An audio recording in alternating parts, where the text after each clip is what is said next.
নমস্কার বন্ধুরা, আবার একটি নতুন পর্বে শানভি কুকিং ব্লগে আপনাদের সবাইকে স্বাগত জানাই। আজকের পর্বে আমি চিংড়ি মাছের একটি পেঁয়াজ পোস্ত রেসিপি শেয়ার করব। আশা করি আজকের রেসিপি আপনাদের ভালো লাগবে। পেঁয়াজ পোস্ত বানানোর জন্য এখানে আমি 4টা মিডিয়াম সাইজের পেঁয়াজ নিয়েছি। পেঁয়াজের খোসা ছাড়িয়ে ভালোভাবে ধুয়ে নিয়ে এইভাবে কেটে নিতে হবে।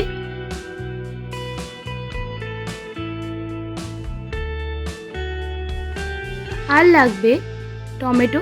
এখানে 2টো ছোট সাইজের টমেটো নিয়েছি। টমেটো এইভাবে ছোট সাইজ করে কেটে নিতে হবে।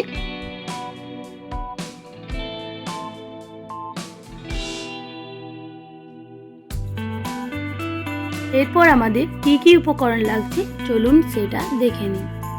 আর লাগবে পোস্ত বাটা। এখানে আমি 2 চামচ পোস্ত বেটে নিয়েছি। চিংড়ি মাছ, সেটা ভালোভাবে বেছে ধুয়ে নুন হলুদ মাখিয়ে রেখেছি। এরপর একটা কড়াই বসিয়ে তাতে পরিমাণ মতো সরিষার তেল অ্যাড করে দিলাম। এবার তেলটা ভালোভাবে গরম হয়ে যাওয়ার পর একে একে চিংড়ি মাছগুলো দিয়ে ভালোভাবে ভেজে নিতে হবে।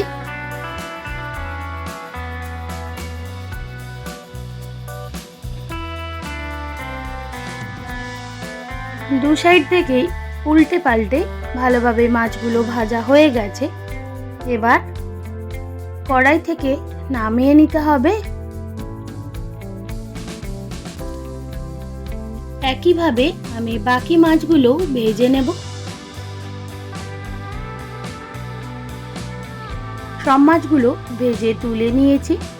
এরপর ওই তেলের মধ্যেই কেটে রাখা পেঁয়াজ কুচি অ্যাড করে দিতে হবে।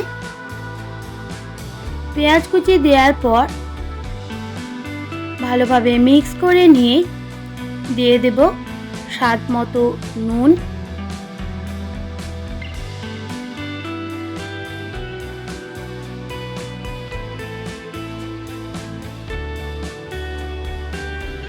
আবারও ভালোভাবে মিক্স করে 2 মিনিট মতো হাই ফ্লেমে পেঁয়াজ ভেজে নিতে হবে।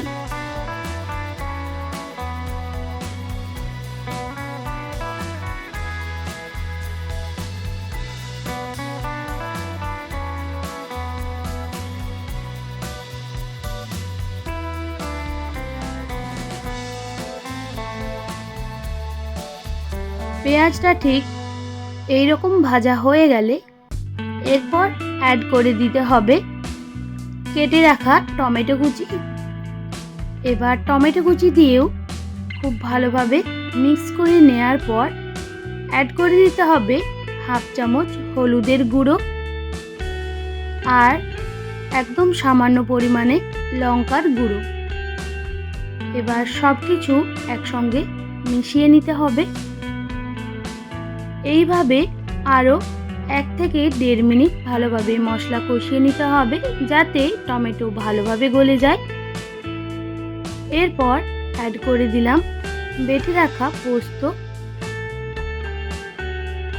পোস্ত দিয়েও ভালোভাবে মিক্স করে আরও 1 মিনিট মতো মশলা কষিয়ে নিতে হবে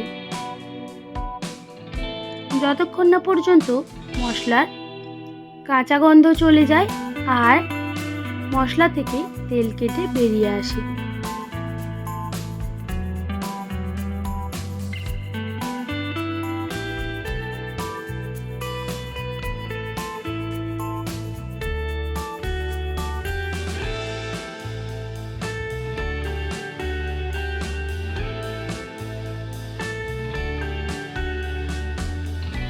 মশলা খুব ভালোভাবে কষিয়ে নেওয়ার পর অ্যাড করে দিতে হবে পরিমাণ মতো জল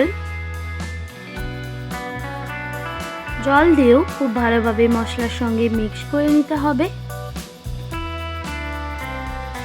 ভালোভাবে গ্রেভি ফুটে ওঠার পর ভেজে রাখা চিংড়ি মাছগুলো দিয়ে আরও 2 মিনিট মতো ফুটিয়ে নিতে হবে।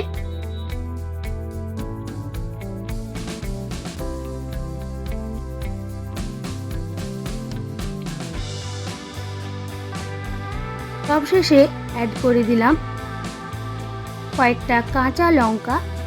এবার সব কিছু একসঙ্গে মিক্স করে নিয়ে ঢেকে আরও 2 মিনিট মতো ফুটিয়ে নিতে হবে।